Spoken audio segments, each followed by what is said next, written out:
مجید فرقان حمید کے 28ویں پارے سورہ مجادلہ کی آیت کریمہ کے حصے کو میں نے تلاوت کیا۔ جیسا کہ گزشتہ جمعہ میں نے علم کی فضیلت کے حوالے سے علماء کرام کے حوالے سے بات کی تھی، آج بھی قرآن مجید کی ایک دوسری آیت کریمہ کو میں نے تلاوت کیا کہ آج بھی اسی موضوع پر یعنی علم کی فضیلت کے حوالے سے آج بھی بات کی جائے۔ ایسے تو قرآن مجید فرقان حمید میں بہت سارے جگہ اللہ تبارک و تعالیٰ نے علم کا ذکر فرمایا ہے۔ علم کا تذکرہ یعنی جب تک آدمی علم حاصل نہیں کر لیتا اس وقت تک اس کی کوئی بھی چیز مکمل نہیں ہوتی۔ آدمی کی کامیابی کے لیے ہر قدم پر اس کی زندگی میں علم کی ضرورت ہے۔ علم نہ ہو تو زندگی جو ہے ادھوری ہو جاتی۔ علم اللہ تبارک و تعالیٰ کی ایک ایسی نعمت ہے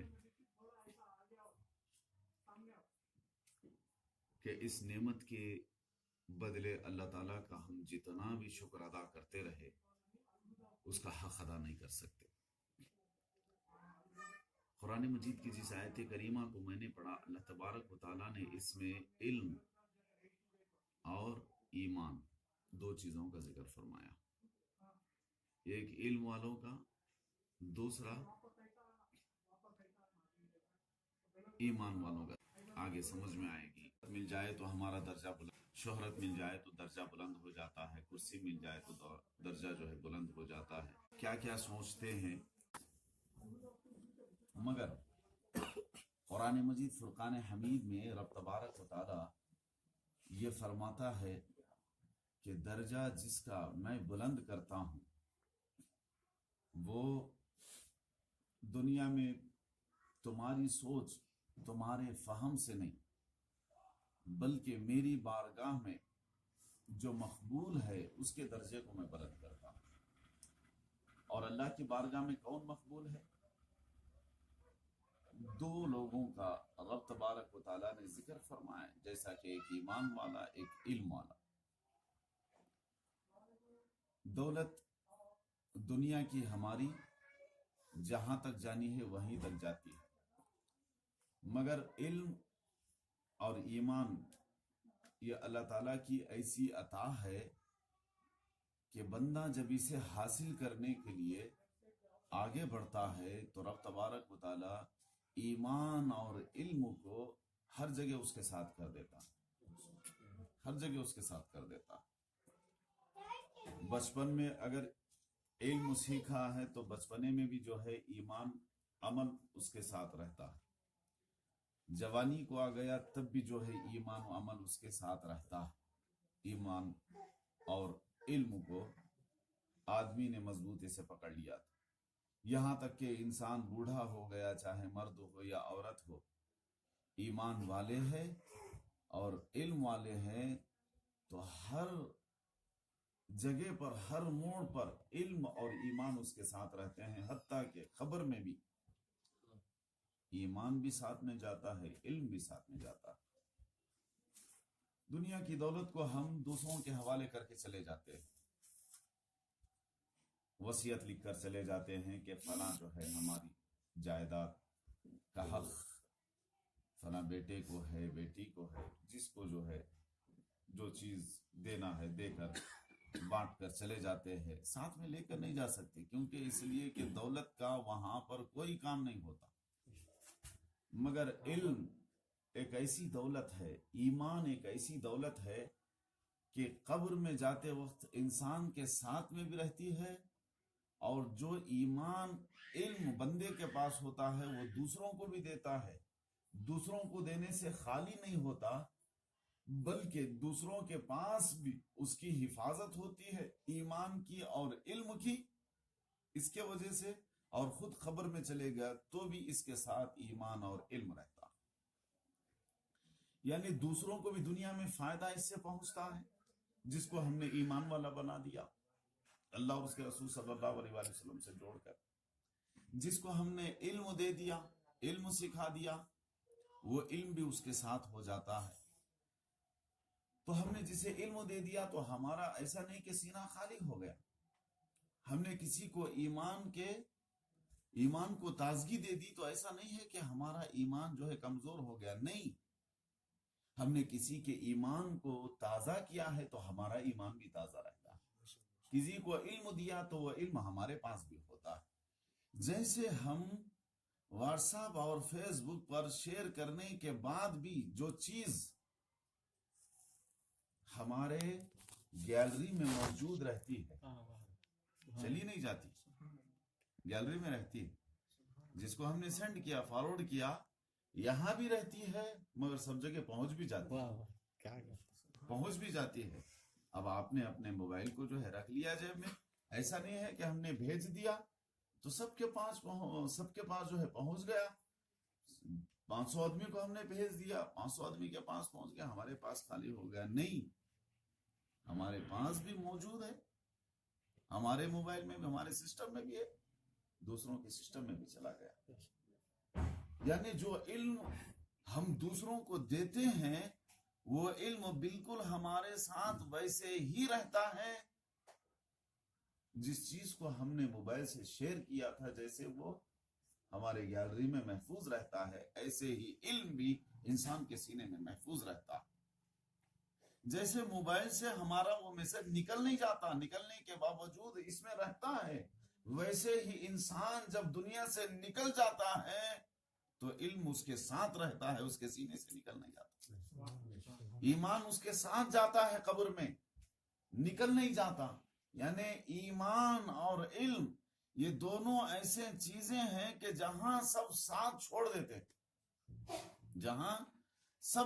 چھوڑ دیتے ہیں وہاں پر ایمان اور علم ساتھ پکڑ لیتے ہیں۔ دنیا میں دیکھیے، ایمان والا دنیا سے جو ہے آخرت تک، میں 3 جو ہے باتوں کا عرض کر دوں پھر بات کو جو ہے آگے بڑھاؤں۔ دنیا میں ایمان والا، علم والا کسی بھی کونے میں چلے جائے دنیا کے، وہ بے خوف ہوتا ہے، اسے کسی کا خوف نہیں ہوتا۔ کیوں؟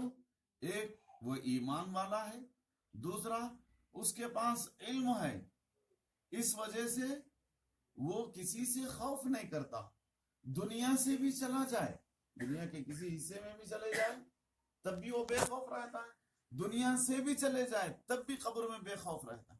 کیوں؟ کہ اگر ہمارے غلطیوں کے وجہ سے عذاب بھی قبر میں آ گیا تو ایمان جو ہے چاروں طرف سے اس کی حفاظت کرتا رہتا، قبر میں چاروں طرف سے اس کی حفاظت کرتا ہے، اور علم اس کی قبر کی روشنی بن کر اس کے قبر میں جاتا ہے۔ ایمان اور علم یہ دونوں جو ہے قبر میں اس کے ساتھی بن کر رہتے ہیں، جہاں کوئی دوست نہیں ہوتا یہ دوست بن کر رہتے ہیں، جہاں ہمارے سارے رشتے چھوڑ کر ہمیں چلے جاتے ہیں وہاں ہمارا رشتہ جو ہے نہ ایمان چھوڑتا ہے نہ علم چھوڑتا ہے۔ جس پل صراط کے راستے سے ہم گزرتے ہیں قیامت کے روز، ساری دنیا مل کر بھی ہمیں تھامنا نہیں چاہتی، مگر ایمان و عمل ہمارے 2 بازو پکڑ کر پل صراط کے راستے سے گزار دیتے ہیں۔ میدان محشر میں جہاں نفسی نفسی کے عالم میں بھوک پیاس سب کو جو ہے اپنی اپنی لگی ہوگی، اپنی اپنی پڑی ہوگی، سب کو اپنا خیال ہوگا، کوئی کسی کا خیال نہیں کرے گا، کوئی کسی کی مدد نہیں کرے گا، مگر علم اور ایمان اللہ تعالیٰ کی ایسی نعمت ہے کہ بندہ علم کے وجہ سے، ایمان کے وجہ سے خود بھی بچے گا، قیامت میں دوسروں کو بھی بچائے گا، دوسروں کو بھی بچائے گا۔ علم ایک ایسی اللہ تبارک و تعالیٰ کی نعمت ہے کہ سب سے پہلے رب تبارک و تعالیٰ نے حضرت آدم علیہ نبی علیہ السلام کو علم عطا فرمائے، اور کیسا علم؟ وَعَلَّمَ آدَمَ الْأَسْمَاءَ كُلَّهَا ثُمَّ عَرَضَهُمْ، یعنی حضرت آدم علیہ السلام کو رب تبارک و تعالیٰ نے اتنا علم دیا، اتنا علم دیا، اتنا علم دیا کہ 7 لاکھ لینگویجز حضرت آدم علیہ السلام کو آتے تھے. سبحان اللہ، سبحان اللہ.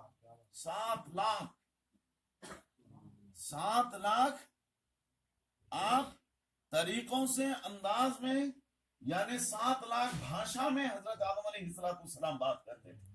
7 لاکھ ایسا علم رب تبارک و تعالیٰ نے دیا. وَعَلَّمَ آدَمَ الْأَسْمَاءَ کہ دے کر فرمایا کہ اے آدم علم ہے تو ساری چیزوں کی حفاظت ہوتی ہے. ایمان اس کی حفاظت کرتا ہے، علم ایمان کی حفاظت کرتا ہے، ایمان علم کی حفاظت کرتا ہے. علم ایک ایسی دولت کے اسی علم کو سکھانے کے لیے ابلیس اسی آیت کریمہ کے جو ہے، یعنی آپ آگے پڑھتے چلے جائیں گے، سورہ بقرہ کی آیت کو میں نے پڑھا، پہلے پارے کی آیت، اس آیت کریمہ کو میں نے پڑھا سورہ بقرہ کے، کہ رب تبارک و تعالیٰ نے فرشتوں کو علم سکھانے کے لیے، ابلیس بننے سے پہلے جنت میں تھا، اور اس کے ذریعے رب تبارک و تعالیٰ فرشتوں کو علم دیتا تھا، فرشتوں کو علم عطا کرتا تھا. یہ چکر لگایا شیطان ابلیس، جنت میں ایک راؤنڈ مارتا تو 1,40,000 فرشتوں کو سبق دے دیتا تھا. یعنی علم کی کتنی ضرورت ہے، علم کی کیسی اہمیت ہے، علم کتنا ضروری ہے، علم اللہ تعالیٰ کی کیسی نعمت ہے.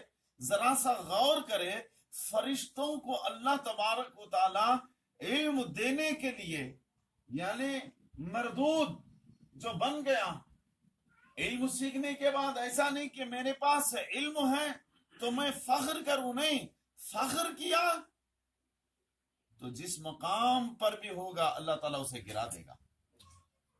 علم حاصل کر لیا اور اپنے آپ ہی کو سب سے بڑا سمجھنے لگا کہ میرے پاس علم ہے اور کسی کے پاس نہیں، تو اس کے گرنے میں ذری بھی دیر نہیں لگتی. کیوں؟ آپ نے دیکھا نہیں کہ جب رب نے فرمایا ابلیس کو سجدہ کر حضرت آدم علیہ السلام کو، تو اس نے کیا کہا؟ میں نہیں کرتا. کس وجہ سے؟ اب اس سے آپ پوچھیں گے کہ تو نے کیوں نہیں کیا، سارے فرشتوں نے سجدہ کیا، تو کیوں نہیں کیا؟ تو وہ کہتا ہے کہ میرے علم کی وجہ سے میں نے نہیں کیا. اسے کیا علم تھا؟ وہ کہتا ہے کہ آدم سے میں بہتر ہوں، اگر وہ مجھ سے بہتر ہوتے تو میں سجدہ کرتا. میں آگ سے بنایا گیا ہوں، وہ مٹی سے بنائے گئے ہیں، میں ان سے بہتر ہوں، یعنی بہتر سمجھتا تو سجدہ کرتا تھا. یہ علم کے وجہ سے اس نے کیا کیا؟ پرکھا، جانا، علم کے وجہ سے معلوم کیا. یعنی میں کیسا اس کو معلوم ہوا؟ یہ اس کی سمجھ تھی، یہ اس کا علم تھا کہ حضرت آدم علیہ السلام سے زیادہ بہتر میں ہوں، یعنی میں ان سے بہتر ہوں. یعنی علم کی جب یہاں پر اس کو گھمنڈی آ گئی، تکبر آ گیا، غرور آ گیا، تو کیا ہوا؟ غور کرو ذرا سے. علم پر تکبر کیا، غرور کیا، تو کیا ہوا؟ رب نے جنت سے نکال دیا. بات سمجھ میں؟ میں کرسی پر بیٹھا ہوں تو نیچے گرنے میں کتنی دیر لگے گی؟ کوئی علم والا دنیا میں فخر کرے تو وہ اپنے سیٹ سے گرنے کے لیے کتنی دیر لگے گا؟ ارے علم والا فخر کر کے جنت میں بھی ہوگا تو رب اسے جنت سے نکالے گا، جنت سے نکالے گا. اب آپ گس کر لے، اندازہ لگا لے، علم والا اگر دنیا میں کسی بھی مقام پر ہے، اپنے علم کے وجہ سے اس نے غرور کیا، تکبر کیا، تو یہ مت سمجھیے گا یہ گرا نہیں ہے. رب تبارک و تعالی جب چاہے اسے گرا سکتا ہے. وہ تو عز من تشاء و تذل من تشاء، رب جسے چاہتا ہے اسے عزت دے دیتا ہے، جسے چاہتا ہے اسے ذلت دے دیتا. بہرحال علم کے حوالے سے بات کو میں آگے عرض کروں رب تبارک و تعالیٰ نے حضرت آدم علیہ السلام سے لے کر ہمارے آقا و مولا جناب محمد رسول اللہ صلی اللہ علیہ وسلم سب کو علم عطا فرمایا. حضرت نوح علیہ السلام کو ایسا علم دیا کہ ان کے ہاتھ میں ان کو کسی نے نہیں سکھایا تھا. جھاڑ کو لے کر اس سے جو ہے آپ دروازے بنا لینا، کشتیاں بنا لینا، کھڑکیاں بنا لینا، یہ کارپینٹر کا کام ہم جسے کہتے ہیں، سب سے پہلے دنیا میں حضرت نوح علیہ السلام نے کی. اور آپ نے لوگوں میں یہ بانٹا. پھر آپ آگے بڑھتے چلے جائیے. یہ رب تبارک و تعالیٰ کی عطا ہے. علم کا مطلب کیا ہے؟ صرف پڑھنا، پڑھانا، سیکھنا، سکھانا یہ نہیں ہے. علم کا مطلب جو ہے ہنر سیکھنا، سکھانا، چاہے وہ دین کا ہو یا دنیا کا ہو. یعنی وہ علم جس سے دوسروں کو بھی فائدہ پہنچے، خود بھی نقصان میں نہ ہو، ایسا کام اسے علم کہتے ہیں، اسے اچھا علم کہتے ہیں.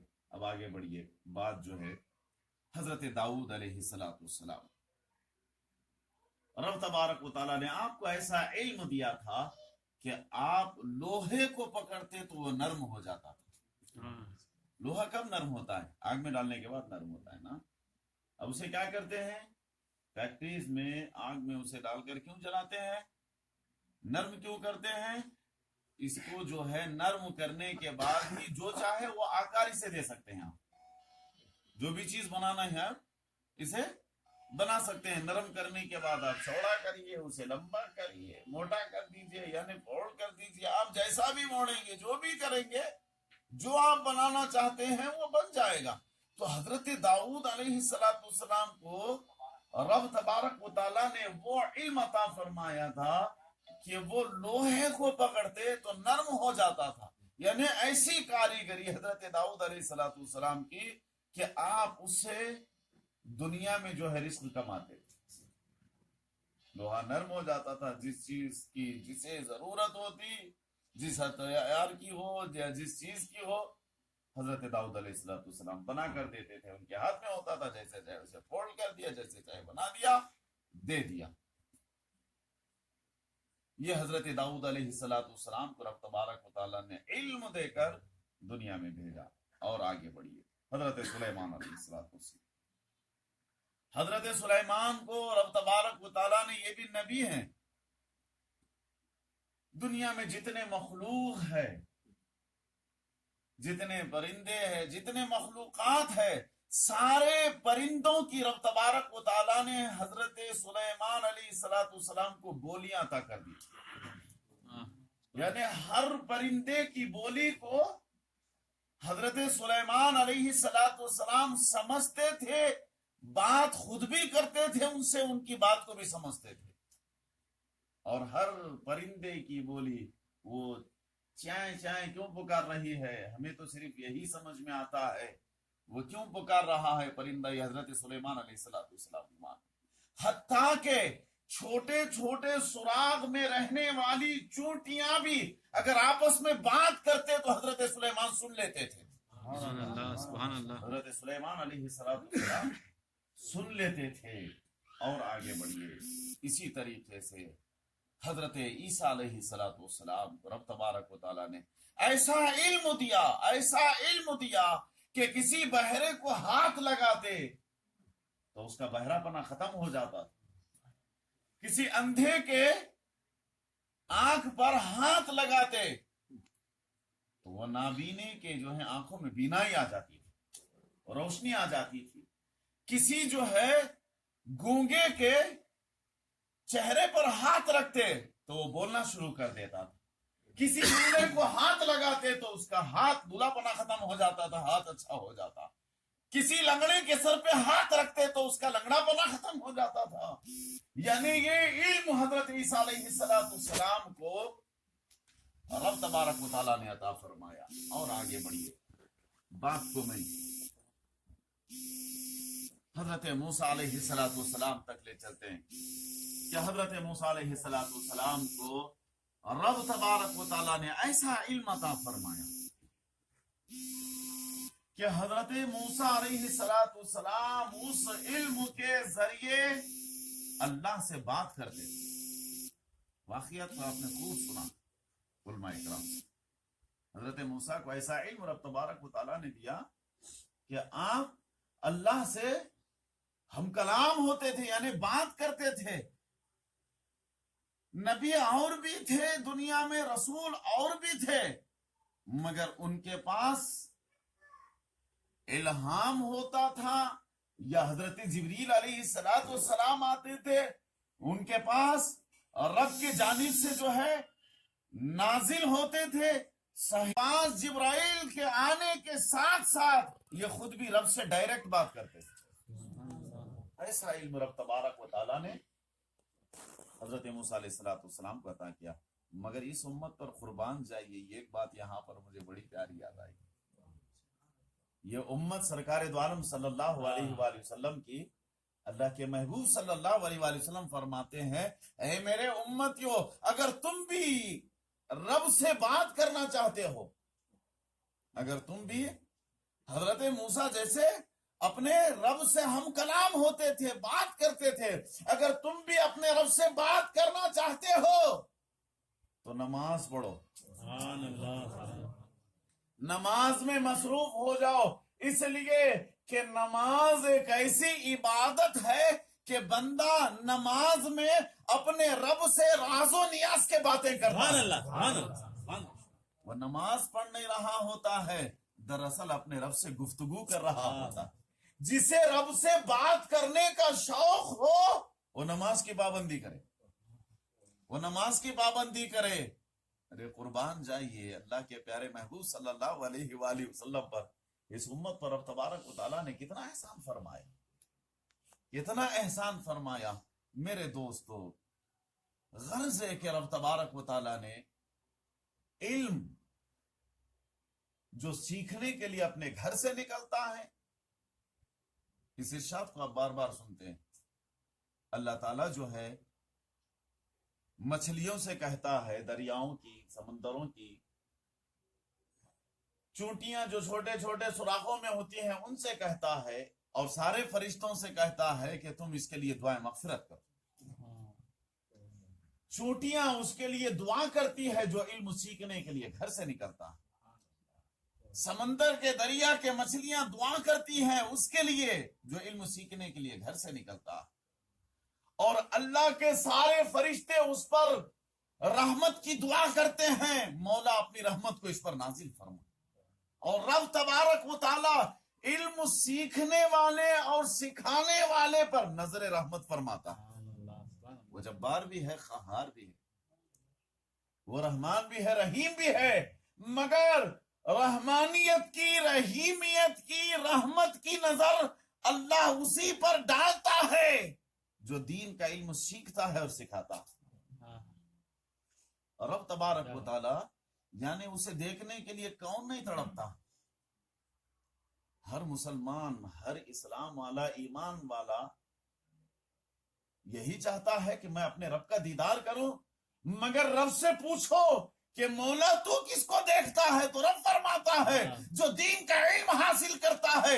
ارے دنیا مجھے دیکھنے کے لیے تڑپتی ہے، میں دین کا علم جس کے سینے میں ہوتا ہے اسے دیکھتا رہتا ہوں، میں اسے دیکھتا ہوں.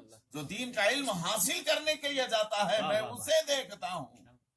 یعنی دین کا علم حاصل کرنے کے لیے نکلا تو فرشتے قدموں کے نیچے پر بچھا دیتے ہیں، چوٹیاں اس کے لیے دعا کرتے ہیں، دریا کی مچھلیاں اس کے لیے دعا کرتے ہیں، اللہ کے فرشتے اس کے لیے رحمت کی دعا کرتے ہیں، اللہ تعالیٰ اس پر رحمت نازل فرماتا ہے.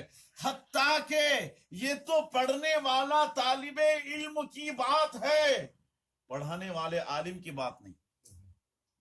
طالب علم کی بات حدیث پاک میں کی جا رہی ہے. کیا کہ کوئی طالب علم شہر سے، بستی سے گزرا، قبرستان کا ذکر نہیں کیا. اس فرمان کو آپ نے سنا علماء کرام سے، قبرستان سے نہیں کہا. جس بستی سے دین کا علم سیکھنے والا گزرتا ہے، دین کا علم سیکھنے والا جس بستی سے گزرتا ہے، اللہ اس بستی کے قبرستان میں جن کو عذاب ہو رہا ہوتا ہے، جن کے قبروں میں ان کے قبروں کے 40 دن تک عذاب اٹھا لیتا ہے۔ دین کا علم حاصل کرنے والے کی فضیلت کو دیکھیں، علم کی کتنی اہمیت ہے، علم اللہ تعالیٰ کی کیسی نعمت ہے، ذرا سا غور کرے۔ دنیا کما کر دنیا کا طالب علم نہ جانے کیا کیا اپنی سہولتیں کرتا ہے، مگر دین کا علم حاصل کرنے والا جس کے پاس جھوپڑی بنانے کی بھی قوت نہ ہو، مگر رب اس کے اندر ایسی قوت رکھتا ہے کہ وہ جن قبروں میں عذاب ہو رہا ہوتا ہے ان قبروں کے عذاب کو اس کے وجہ سے رب تبارک و تعالیٰ اٹھا لیتا ہے 40 دن تک۔ یہ معمولی بات۔ میرے دوستو، علم، اللہ کے محبوب صلی اللہ علیہ وآلہ وسلم فرماتے ہیں وہ تھوڑا سے بھی کیوں نہ ہو، ایک حدیث ہی کیوں نہ ہو، ایک آیت کیوں نہ ہو، اسے لینے کے لیے اگر تمہیں ہزاروں لاکھوں میل کا سفر کرنا پڑے تو کرو۔ علم کا حاصل کرنے کے لیے تمہیں ہزاروں لاکھوں میل بھی سفر کرنا پڑے تو تم سفر کرو اسے حاصل کرنے کے لیے۔ کیوں کہ جو علم حاصل کرتا ہے رب تبارک و تعالیٰ اس کے علم کے وجہ سے اس کی دنیا کو بھی آباد کر دیتا ہے، آخرت کو بھی آباد کرتا ہے۔ اور علم سیکھنے میں یہ مت دیکھو کہ ہم سے جس سے ہم علم لینے جا رہے ہیں وہ ہم سے چھوٹا ہے کہ بڑا ہے، اس کے بعد سفید ہو گئے کہ ابھی بلیک ہے، اجلے ہے کہ کالے ہے، بڑا ہے کہ چھوٹا ہے، یہ مت دیکھنا۔ سیکھنے کے لیے تمہیں جہاں بھی ملے اس کے پاس چلے جاؤ۔ اور بڑی بات عرض کر دوں، ارے رب تبارک و تعالیٰ نے علم کو حاصل کرنے کے لیے نبی کو ولی کے پاس بھیجا۔ اس سے بڑھ کر اور کوئی بات ہو سکتی ہے؟ فرامین تو ارشادات تو بہت سارے ہیں، اس سے بڑی بات کوئی ہو سکتی ہے کہ نبی کو ولی کے پاس بھیج رہا ہے؟ مجھے بتاؤ نبی کا مرتبہ بلند ہے کہ ولی کا مرتبہ بلند؟ اس کا مرتبہ بلند ہے، نبی کا مرتبہ بلند ہے نا۔ تو نبی کو ولی کے پاس بھیج رہا ہے کہ جاؤ، اگر تمہیں سیکھنا ہو تو میرے اس ولی کے پاس جاؤ۔ آپ نے نہیں سنا؟ آپ نے سنا، مگر آؤ اس کی یاد میں تازہ کریں۔ 16ویں پارے میں اس کا ذکر ہے، حضرت موسیٰ علیہ السلام کا اور حضرت خضر علیہ السلام کا۔ حضرت خضر یہ ولی ہے، حضرت موسیٰ یہ جلیل القدر نبی۔ کیسے؟ ابھی آپ نے سنا کہ وہ اللہ سے بات کرنے والے، اللہ سے بات کرنے والے حضرت موسیٰ علیہ السلام۔ یہ موسیٰ علم سیکھنے کے لیے حضرت خضر کے پاس جا رہے ہیں، نبی ہو کر ولی کے پاس جا رہے ہیں۔ اللہ کی بارگاہ اقدس میں عرض کرتے ہیں کہ مولا میں تیرے اس دوست سے، اس ولی سے ملنا چاہتا ہوں، میں بھی سیکھنا چاہتا ہوں۔ تو رب تبارک و تعالیٰ نے فرمایا اچھا موسیٰ تم سیکھنا چاہتے ہو تو جاؤ دریا کے ایک کنارے پر میرا دوست تمہیں مل جائے گا۔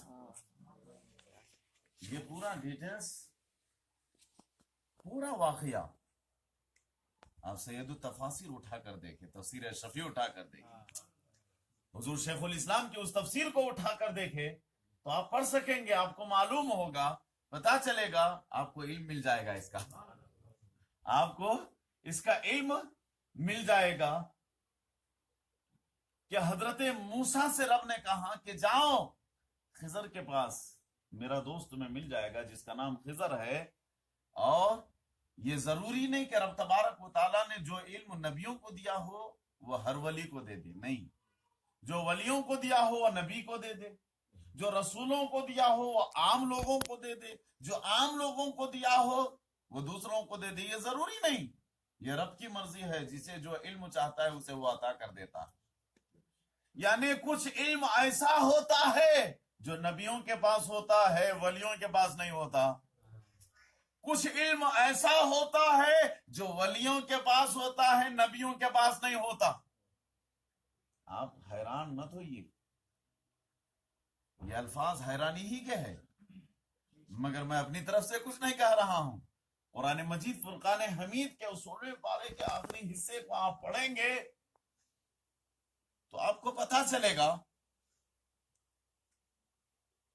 15ویں پارے میں بھی جو ہے اس کا ذکر ہے غالباً، کہ رب تبارک و تعالی نے جب ولی کے پاس بھیجا نبی کو، حضرت موسیٰ علیہ السلام کو چاہتا تو رب تبارک و تعالیٰ فرماتا کہ اے موسیٰ اس کے پاس جانے کی ضرورت نہیں ہے، میں خود تجھے بتا دیتا ہوں۔ بتا نہیں سکتا تھا؟ نہیں بتا سکتا تھا رب؟ ارے وہ بات کرتے ہیں رب سے اپنے، بتا نہیں سکتا تھا، بول نہیں سکتا تھا؟ نہیں، نبی کو علم سیکھنے کے لیے سفر کرا کے بتا رہا ہے اگر تم بڑے ہو، کسی چھوٹے کے پاس ایسا علم ہے کہ جو تمہارے پاس نہیں ہے تو اس سے حاصل کرنے کے لیے شرم مت لانا، بلکہ اس کے پاس سیدھے چلے جانا، اس سے وہ علم حاصل کر لینا۔ ارے ایک نبی بڑا ہو کر ولی یعنی چھوٹے کے پاس جا رہا ہے، تم تو عام لوگ ہو، تمہیں ارے علم حاصل کرنے کے لیے چھوٹے کے پاس چلے جائے تو اس میں کیا حرج ہے؟ اس سے پتہ ہے چلتا ہے کہ علم سیکھنا، معلوم کرنے کے لیے جانا یہ نبی کی سنت ہے، سکھانا بھی نبی کی سنت ہے۔ علم حاصل کرنا یہ ولی کی بھی سنت ہے اور سکھانا یہ بھی ولی کی سنت ہے۔ واقعے کو آپ نے سنا، بات کو جو ہے میں سمیٹ دوں۔ حضرت خضر علیہ السلام کے پاس جب چلے گئے، واقعے کو آپ نے سنا، میں واقعے کی تفصیلات میں نہیں جاتا۔ حضرت خضر علیہ السلام نے کہا کہ اے موسیٰ، آپ اللہ کے پیغمبر ہیں، جلیل القدر نبی ہے، آپ میرے ساتھ نہیں رہ سکتے، آپ میرے ساتھ نہیں رہ سکتے۔ حضرت خضر کہتے ہیں، کہنے کے بعد حضرت موسیٰ علیہ السلام کہتے ہیں کہ اے خضر، انشاءاللہ میں آپ کے ساتھ رہوں گا۔ ٹھیک ہے۔ حضرت موسیٰ سے حضرت خضر کہتے ہیں کہ میں جو بھی کروں آپ سوال مت کرنا، صرف دیکھتے رہنا، کچھ مت پوچھنا، دیکھتے رہنا۔ حضرت موسیٰ جو ہے کہتے ہیں کہ اچھا ٹھیک ہے، آپ خاموش ہو جاتے۔ تو دریا پہ جو ہے یہ کشتی آتی ہے، اس کشتی میں حضرت خضر علیہ السلام بھی سوار ہوتے ہیں، حضرت موسیٰ بھی جو ہے بیٹھ جاتے ہیں۔ اب دریا کی جو ہے کنارے پر ابھی پہنچتے پہنچتے حضرت خضر علیہ السلام کیا کرتے ہیں، اس کشتی سے ایک تختے کو توڑ کر پھینک دیتے۔ حضرت موسیٰ علیہ السلام دیکھتے ہیں، یہ سیدھی سی بات ہے، ایک ایمان والے کی بات ہے، جب کوئی غلط کام دیکھتا ہے تو غصہ آتا ہے۔ صحیح انسان کو جب کوئی غلط کام کوئی غلط کرتے ہوئے دیکھتا ہے تو اسے غصہ آتا ہے۔ اب یہ نبی تھے، ان کو غصہ نہیں آتا۔ آپ نے کہا کہ اے خضر، تم نے ٹھیک نہیں کیا، ایسا تم نے کیوں کیا؟ کشتی جو ہے اچھی تھی، وہ اس کے تختے کو تم نے توڑ کر پھینک دیا۔ تو حضرت خضر کہتے ہیں کہ اے موسیٰ، میں نے آپ سے پہلے ہی کہا تھا کہ میرے ساتھ رہنا تو خاموشی سے رہنا، آپ میرے ساتھ نہیں رہ سکتے۔ حضرت موسیٰ علیہ السلام کہتے ہیں کہ اچھا ٹھیک ہے، میں آگے سوال نہیں کروں گا، مجھے اور ایک چانس دے دیجیے۔ بہرحال حضرت خضر علیہ السلام آگے لے کر بڑھے، بستی میں چلے گئے، ایک شہر میں چلے گئے، بچے بہت سارے وہاں کھیل رہے تھے، ایک بچہ بہت خوبصورت تھا، اس کے قریب جاتے ہیں حضرت خضر علیہ السلام، اس کی گردن پکڑ کر اسے ختم کر دیتے، اس کی گردن کو موڑ کر ختم کر دیتے۔ پھر حضرت موسیٰ علیہ السلام کو غصہ آتا ہے، حضرت موسیٰ علیہ السلام کو غصہ آتا ہے، ارے وہ ایک مسلمان کا بچہ تھا، پہلے تو انسانیت، اور کتنا خوبصورت تھا، وہ تمہیں کیا تکلیف دے رہا تھا، اس نے تمہیں کیا تکلیف دی؟ ارے وہ کھیل رہا تھا بیچارہ، آپ نے اس کے زندگی کو ختم کر دیا۔ حضرت خضر علیہ السلام کہتے ہیں کہ موسیٰ، میں نے پہلے ہی کہا تھا کہ آپ صرف دیکھتے رہیے، سوال مت کرنا۔ حضرت موسیٰ علیہ السلام پھر کہتے ہیں لاسٹ چانس، ایک اور موقع دے دو۔ حضرت خضر علیہ السلام جو ہے لے کر پھر آگے بڑھتے ہیں، بستی میں جانے کے بعد، گاؤں میں جانے کے بعد